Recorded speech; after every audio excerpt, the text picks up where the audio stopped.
What are some signs someone is secretly a selfish person? I used to think my friend Daniel was just confident. He was one of those people who could walk into a room and command attention without even trying. Everyone laughed at his stories, and he always had a story. About his boss, his girlfriend, his gym, his new investment. He never really asked much about anyone else, but at first it didn't feel like a problem. He was charming, loud, and magnetic. We'd been friends since college. Back then, I chalked up his self-focus to youthful arrogance. When he'd interrupt mid-sentence to share his better version of a story, I figured he was just excited. But as we got older, it became clearer that Daniel wasn't excited. He was just disinterested in anything that didn't involve him. One time, I was trying to tell him about my mom being in the hospital. I barely got out the part about her diagnosis when he cut in to talk about how his aunt once had something similar and how stressful that was for him. He went on for 15 minutes. I never got back to my story. That's how it always went. You'd start talking, and within seconds, he'd steer the conversation back to himself. Not maliciously, but like it was muscle memory. He'd nod just long enough to appear engaged, then jump in with his take, his life, his emotions. He wasn't listening. He was waiting for his turn. At first, I blamed myself for being too sensitive. Maybe I wasn't interesting enough. Maybe I needed to match his energy. But the longer I spent around him, the more drained I felt after every conversation. I realized I'd leave every hangout with more knowledge about Daniel's gym routine and his coworkers than about my own life. He had this habit where,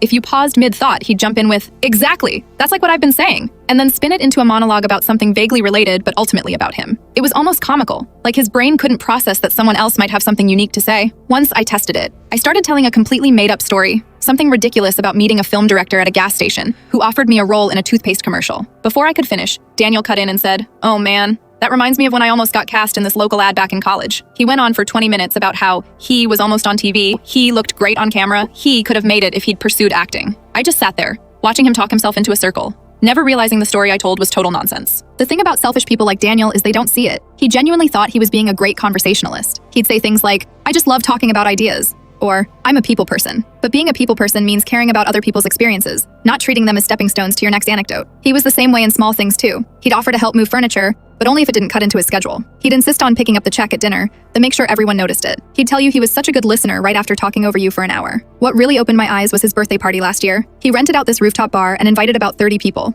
At one point, his girlfriend, Jenna, got up to make a toast. She started talking about how proud she was of him and how he'd supported her through a rough patch. Before she could finish, Daniel raised his glass and said, "Yeah, and I just want to say, honestly, I've been through a lot this year too." But I kept grinding. Then he launched into a speech about his personal growth, his business, his stress. Jenna sat down halfway through. A week later, she broke up with him. He told me she was too emotional. That was the moment I stopped making excuses for him. I started noticing how quiet everyone else got when he was around, how group conversations turned into solo performances. It wasn't confidence, it was hunger, a need to be the main character in every room. I still see Daniel sometimes. We'll meet for coffee and he'll ask, "So, how have you been?" I'll start to answer. And right on cue, he'll interrupt himself mid-sip. That reminds me, and off he goes again. Talking, always talking. And I just let him. I've stopped trying to be heard. It's easier that way, sitting across from him and realizing that for Daniel, every conversation is just an audience waiting for him to speak.